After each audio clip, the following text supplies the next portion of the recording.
Bom dia a todos, queridos e queridas, companheiros e companheiras de jornada, rumo à luz, rumo à ascensão espiritual e planetária.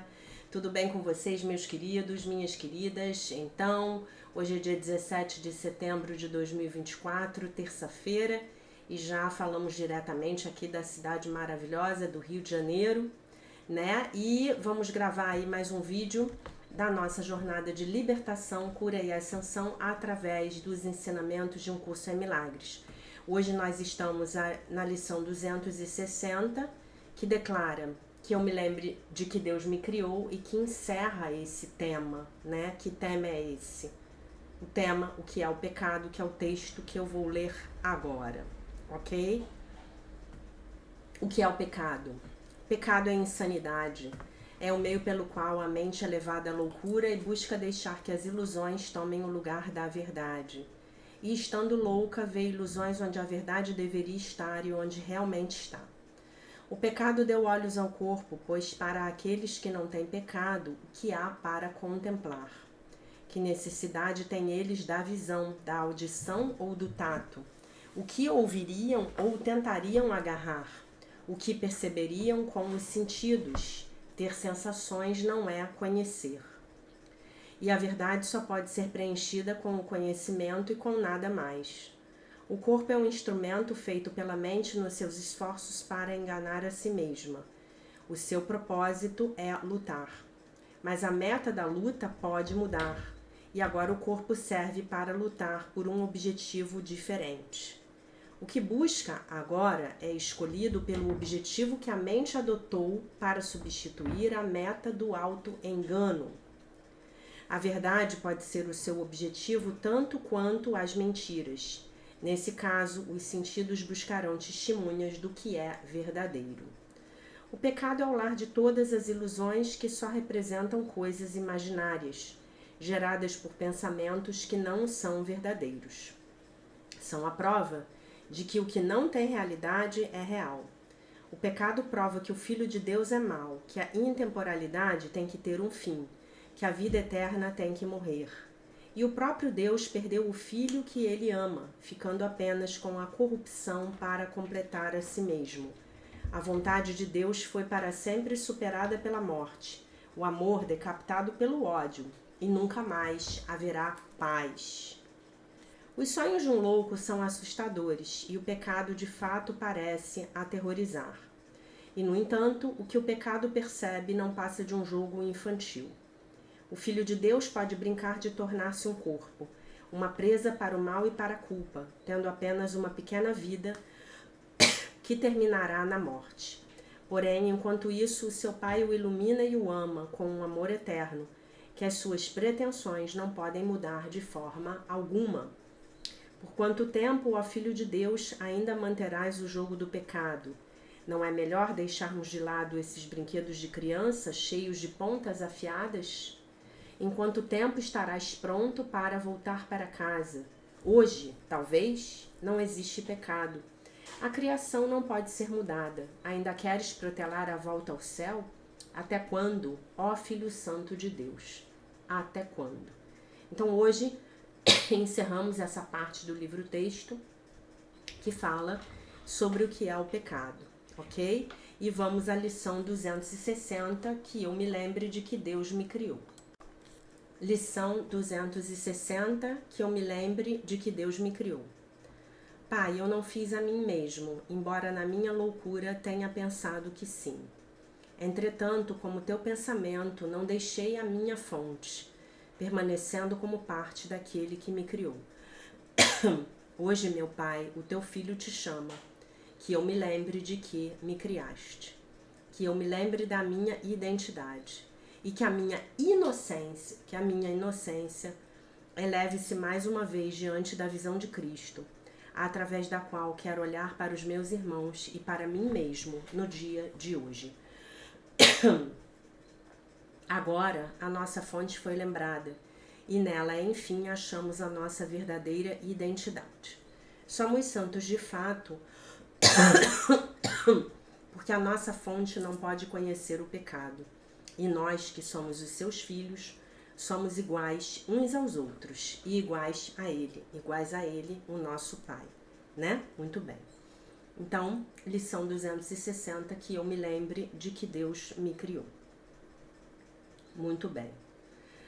Passamos agora essa lição para ser praticada, né, no dia 17 de setembro. Passamos agora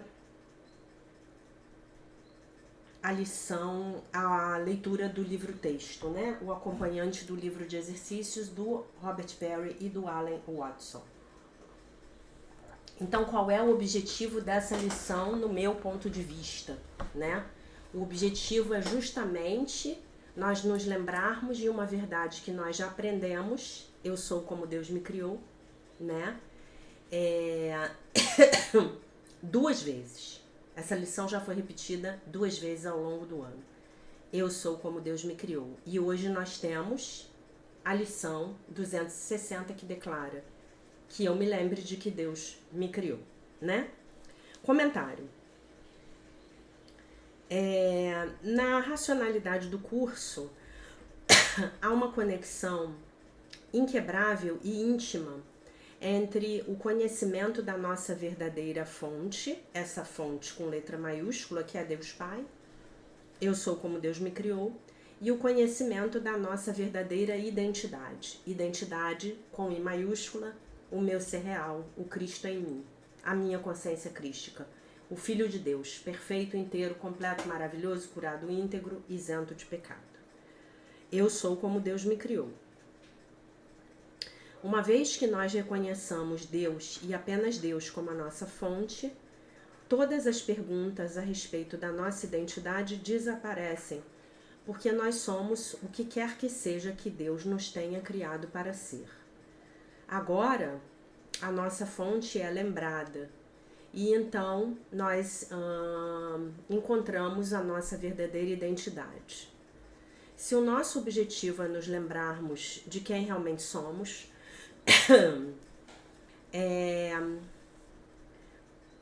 o único caminho para alcançarmos esse objetivo envolve a aceitação de Deus como nosso autor, né? Lembrem-se lá do início do livro-texto, das lives que a gente fez lá no início do ano passado, o problema da autoridade, né, daquela sessão, acho que é do capítulo 1. Capítulo 1 ou capítulo 2, que eu brinco com vocês, que eu falo pra vocês que o nome daquela sessão tinha que ser o problema da autoria, né? Muito bem. Todos os nossos falsos autoconceitos derivam da ideia de que de alguma forma nós fizemos a nós mesmos, ou que no mínimo desempenhamos um papel proeminente nessa formatação de nós mesmos. Na nossa insanidade, pensamos que fizemos a nós mesmos, né? Essa existência carnal, que foi uma existência que nós inventamos, que em algum nível nós escolhemos, foi inventada por nós. Então, nós de alguma maneira inventamos que somos os nossos autores, que somos os nossos próprios criadores, não é isso? Muito bem. Na nossa insanidade, pensamos que fizemos a nós mesmos. Talvez de uma forma muito relutante ou ressentida, reconheçamos a Deus como o nosso Criador original.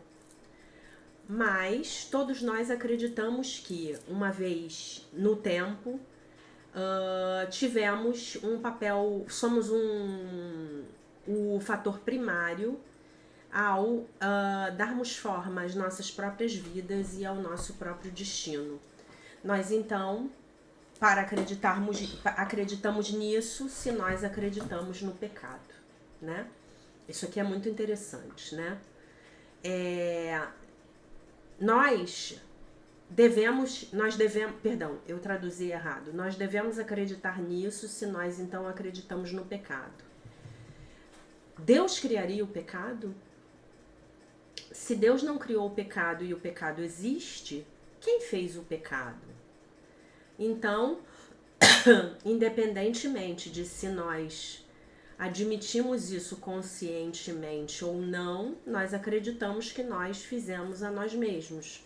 Se nós acreditamos que somos qualquer coisa diferente de uma totalidade, de algo, né, de alguém que seja totalmente inocente e perfeito. Em resumo, nós pensamos que se Deus nos criou, então nós estragamos a coisa toda. Mas o curso argumenta que nós não deixamos a nossa fonte. Deus é tudo o que é, e tudo aquilo que é está nele. Nós ainda somos parte dele. Portanto, não podemos ser aquilo que nós pensamos que somos. Corpos carnais, corpos físicos. Nós ainda somos parte dele. Nós podemos nos separar dele. Nós não podemos nos separar dele, de Deus, da forma como nós pensamos que nos separamos. A separação nunca aconteceu, porque simplesmente a separação não pode acontecer. Se nós simplesmente nos lembrarmos de que Deus nos criou, nós estaremos simultaneamente nos lembrando da nossa própria identidade. Exatamente como a natureza de um raio de sol é definida pela natureza do sol, nós somos definidos pela nossa fonte. E aí ele está usando aquela analogia que eu uso com vocês, de dizer que Deus é o sol e nós somos os raios de sol, né? Que essa analogia não é minha de forma nenhuma, né? Isso está na Sutra Sagrada Chuva de Néctar da Verdade da Seichonoye. Deus é a fonte da luz e nós somos os efeitos dessa fonte, ou algo assim, que eu não vou me lembrar da frase exata aqui, tá?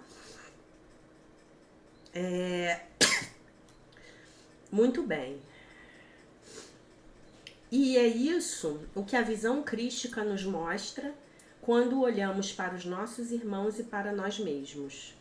Nós somos sem pecado e santos, porque a nossa fonte não pode conhecer o pecado. E então nós somos uns como os outros e semelhantes a ele, semelhantes à nossa fonte. Que eu me lembre então hoje de que Deus me criou e que a minha fonte define quem eu sou, a minha fonte define o que eu sou.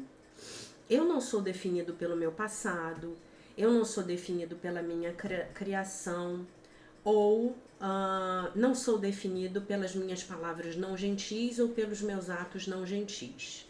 Nem os meus irmãos são definidos pelos seus. Nós somos, todos nós, definidos por Deus. E aquilo que nós somos é apenas o perfeito Filho de Deus. Ok? E aí ele termina a lição comentando as últimas linhas do 5º parágrafo do texto, que é o pecado, que eu vou ler para vocês agora em português. Não existe pecado. A criação não pode ser mudada. E aí ele vai comentar essas linhas, tá? Não existe pecado, por quê? Porque a criação não pode ser mudada. Você não é o personagem do filme. Você é o ator que faz o personagem. Enquanto ator, a sua natureza é imutável. Enquanto ator, você é esse Filho de Deus, imutável, tá? Você não pode mudar. Não tem como.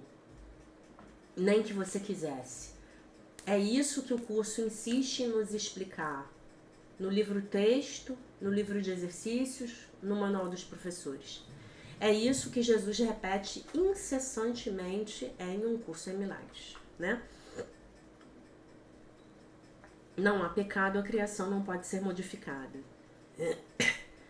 E é isso que significa, é isso que a nossa fonte nos diz, que a nossa fonte, que nós estamos nos lembrando que a nossa fonte nos diz. O pecado é apenas um jogo tolo que nós inventamos e que não teve efeito de forma nenhuma na criação de Deus. É um jogo que é jogado apenas na nossa imaginação. Ele não mudou a realidade de forma nenhuma, nem um pouquinho. Nem um pouquinho. A queda, e aí ele está se referindo obviamente à queda do homem, que é descrita no livro do Gênesis, nunca aconteceu. Não há nada a ser espiado, não há nenhum pecado a ser pago. As portas para o céu estão completamente abertas em boas-vindas. Em boas-vindas para quem? Em boas-vindas para nós. Tudo aquilo que nós precisamos fazer, então, é pararmos de imaginar esse jogo tolo, infantil. Tudo aquilo que nós precisamos fazer é cessar de imaginar que a culpa, a nossa própria culpa ou a culpa do outro, tem qualquer tipo de valor, de alguma forma, e deixá-la ir. Nós nos apegamos à culpa e ao pecado apenas para mantermos a nossa ilusão de separação. E esse é um preço que vale ser pago quando nós deixarmos ir o pecado, a crença no pecado, né? A separação terá ido embora e o céu terá sido restaurado para nós. Nos terá sido restaurado. E aí ele finaliza com as últimas frases do texto. Ainda queres protelar a volta ao céu, a tua volta ao céu? Até quando, ó Filho Santo de Deus? Até quando? Né? Então, esse texto de hoje, ele continua, né? Ele fecha essas 10 lições de um jeito que é absolutamente maravilhoso, né? Que eu me lembre de que Deus me criou. Porque se eu me lembro de que Deus me criou, realmente não tem como eu dar ouvidos a essa ilusão louca da crença no pecado, né? E é a partir dessa crença no pecado que tudo se desdobra nesse mundo. Digamos que ela é a crença raiz, né? Como diz a fundadora do Theta Healing. No ano passado, eu me lembro que em algum momento,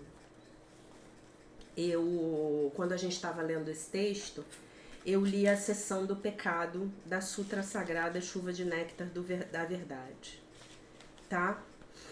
Então, para não repetir o texto, eu vou ler para vocês a primeira seção da Sutra Sagrada Chuva de Néctar da Verdade, que é a seção que fala de Deus, tá? É o primeiro capítulo.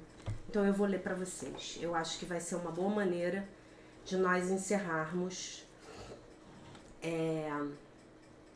esse conjunto de 10 lições, porque amanhã nós passamos para o texto O que é o corpo, tá bom?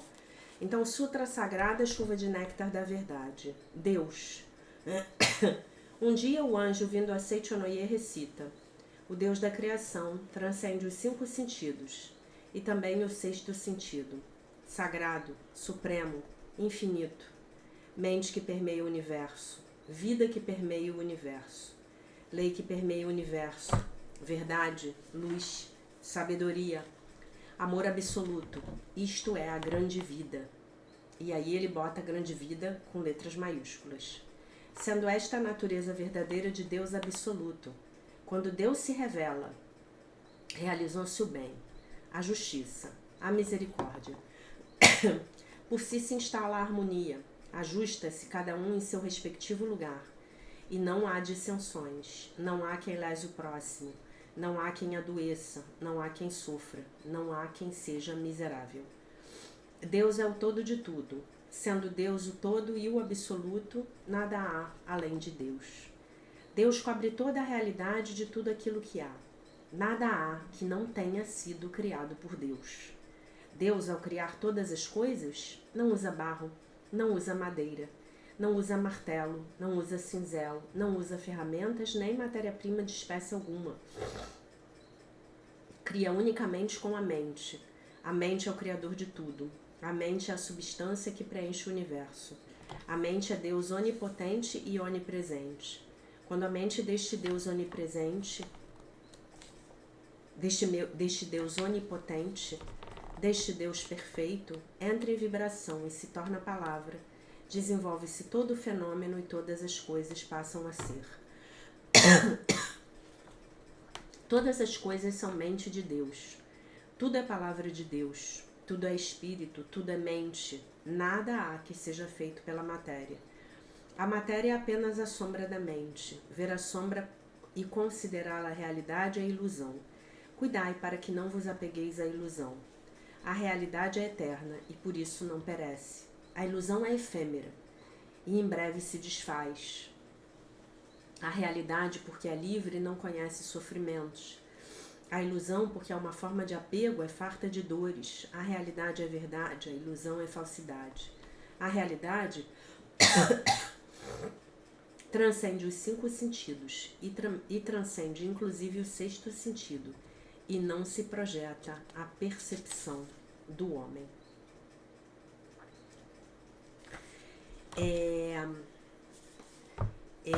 Deixa eu ler aqui, deixa eu ver se eu consigo achar aqui.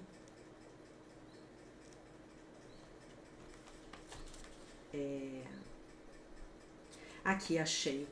Deus é no mundo da imagem verdadeira, Deus e o homem são um só corpo. Deus é a fonte da luz e o homem é a luz emanada de Deus. A ilusão fundamental que faz o homem ter o pesadelo de que o pecado, a doença e a morte são existências verdadeiras surgiu em tempos remotos da teologia segundo a qual o homem é feito do pó da terra, e nos dias atuais da ciência moderna segundo a qual o homem é feito de matéria. Esse é o último capítulo da Sutra, é o capítulo Homem. Isso constitui a ilusão inicial que leva o homem a imaginar o pecado, a doença e a morte. Quando se destrói a ilusão inicial, é destruída a causa fundamental do pecado, da doença e da morte, e estes voltam ao seu nada original. Ao lerdes a Seichonoye e conhecerdes a verdade, se sois curados de doenças, é porque se destrói a ilusão inicial. Não existindo a ilusão inicial, não existirá a ilusão seguinte. Não existindo ilusão alguma, porque o homem é originariamente puro, mesmo que deseje pecar, é incapaz de pecar. Não existindo ilusão alguma, porque o homem é livre de doença, mesmo que deseje adoecer, é incapaz de adoecer. Não existindo ilusão alguma, porque é originariamente vida eterna, o homem é incapaz de morrer. Portanto, homens da face da terra, procurai com fervor o vosso corpo verdadeiro, que é espírito, com letra maiúscula. Não o procureis na matéria e nem na carne, que são produtos de ilusões. Cristo disse: o reino de Deus está dentro de vós. Em verdade, eu vos digo, dentro de vós é a natureza verdadeira do homem. É o homem real. Dentro de vós, isto é, a natureza verdadeira, é o homem-deus. Por isso, somente dentro de vós existe o reino de Deus. Aquele que o procura no exterior é um perseguidor de ilusões e não consegue alcançar jamais o reino de Deus. Aquele que procura alcançar o reino de Deus na matéria é um perseguidor de ilusões e não consegue edificar jamais o reino de Deus. Cristo disse também: o meu reino não é deste mundo. O reino deste mundo não passa de simples sombra. O reino paradisíaco existe somente no interior. Somente reconhecendo no interior o reino paradisíaco, aparecerá no exterior o reino paradisíaco como projeção desse reconhecimento. Somente reconhecendo no interior a vida de saúde infinita, aparecerá externamente no corpo a saúde perfeita como projeção desse reconhecimento. Os 5 sentidos do homem não veem senão o mundo da projeção. Desejando purificar o mundo da projeção, deveis purificar a matriz da mente e eliminar as nódulos da ilusão. E aí vem a minha parte, que é a minha parte favorita da sutra inteira. Eu vi que o mundo da matéria é realmente efêmero. Vi que o mundo da matéria nada mais é que sombra. Vi também que o homem é luz emanada de Deus. Vi também que o corpo é apenas sombra da mente. A matéria nada mais é que sombra em mutação, semelhante à sombra correntia do caleidoscópio. Portanto, vendo a sombra, não a considereis realidade. O homem, em sua natureza verdadeira, é homem-deus, é espírito eterno, indestrutível e imortal, e não é máquina feita de matéria, nem é a matéria pré-existente em que se alojou o espírito. Tal dualismo é totalmente errôneo. A matéria é antes a sombra do espírito, produto da mente, assim como o casulo é produto do bicho da seda. Não é no casulo pré-existente em que se aloja o bicho da seda. O bicho da seda que, expelindo o fio, constrói o casulo e nele se aloja. Também o homem, cuja natureza real é vida e espírito, tece o casulo de carne com os fios da mente, e nele instala a si próprio o seu espírito. Somente então o verbo se faz carne. Sabeis claramente que o casulo não é o bicho da seda, portanto que a carne não é o homem, e não passa de casulo do homem. Em chegando a hora, assim como o bicho da seda rompe o casulo e alça voo como inseto adulto, o homem também rompe o casulo de carne e ascende ao mundo espiritual. Não façais em absoluto da morte do corpo a morte do homem, porque o homem é vida, jamais conhece a morte. Segundo a mente, segundo a oportunidade, segundo a necessidade, manifesta no corpo e no ambiente variadas situações. Porém, a vida em si não adoece, a vida em si não morre. Segundo as mudanças da mente, livremente podeis modificar a vossa saúde e o vosso ambiente. Porém, chegará por fim a hora em que a vida não mais necessitará do casulo de carne. Nesse momento, a vida romperá o casulo de carne e ascenderá a um mundo de muito maior liberdade. Não façais disso a morte do homem, porque a essência do homem é vida, jamais lhe ocorre a morte. Enquanto assim fala o anjo, ouve-se coar no céu uma sublime música angelical. Caem pétalas não se sabe de onde, como que glorificando as verdades pregadas pelo anjo. Lembrando que esse anjo, segundo é o nosso entendimento, esse anjo que dita a sutra para o mestre Masaharu Taniguchi, o fundador da Seichonoye Takya Sutra, é o arcanjo Miguel. Então vocês veem que as verdades que a sutra está pregando são exatamente as mesmas verdades que o curso explica, né? E para a gente fechar o vídeo, eu leio a nossa lição novamente. Lição 260, que eu me lembre de que Deus me criou, né? Quando eu me lembro disso, realmente eu só posso me lembrar da minha própria perfeição. E me lembrar também de que isso aqui é um jogo de videogame no qual, num momento de curiosidade, digamos assim, eu resolvi participar. Que eu me lembre de que Deus me criou. Pai, eu não fiz a mim mesmo, embora na minha loucura tenha pensado que sim, nos esquecemos de quem somos. Entretanto, como teu pensamento, eu sou um pensamento de Deus, não deixei a minha fonte, permanecendo como parte daquele que me criou. Hoje, meu Pai, o teu Filho me chama, o Cristo em mim me chama. Que eu me lembre de que me criaste, que eu me lembre da minha identidade e que a minha inocência, que a minha pureza, eleve-se mais uma vez diante da visão de Cristo, através da qual quero olhar para os meus irmãos e para mim mesmo no dia de hoje. Agora a nossa fonte foi lembrada e nela enfim achamos a nossa verdadeira identidade. Somos santos de fato, porque a nossa fonte não pode conhecer o pecado. E nós que somos os seus filhos somos iguais uns aos outros e iguais a eles. Ok? E iguais a ele. Então, é isso. Que hoje nós nos lembremos de que Deus nos criou. Que hoje nós nos lembremos da nossa verdadeira natureza. Então, primeiro eu aprendo essa verdade. Eu sou como Deus me criou. E depois eu peço a Deus, peço ao Divino Espírito Santo que me ajudem a eu me lembrar de que foi Deus quem me criou. Porque quando eu me lembro disso, tudo na minha vida muda de perspectiva. É esse pensamento que me permite eu ter a mudança de percepção que é o milagre. O que é o milagre? É eu enxergar com os olhos do Cristo. Para eu enxergar a vida, as situações e as pessoas com os olhos do Cristo, eu preciso, evidentemente, me lembrar de que eu sou Cristo. Então, eu preciso parar de me identificar com o ego e voltar a me identificar com o Cristo em mim. E aí eu obtenho um milagre, né? Porque eu não vejo mais com os olhos carnais. Eu não vejo mais com os olhos do corpo. Eu vejo com os olhos do Cristo. E eu peço ao Divino Espírito Santo que então me revele o propósito maior por trás daquela dificuldade que está me acontecendo. eu peço humildemente, meu Divino Espírito Santo, por favor, me mostre qual é a lição que eu tenho que aprender com essa situação.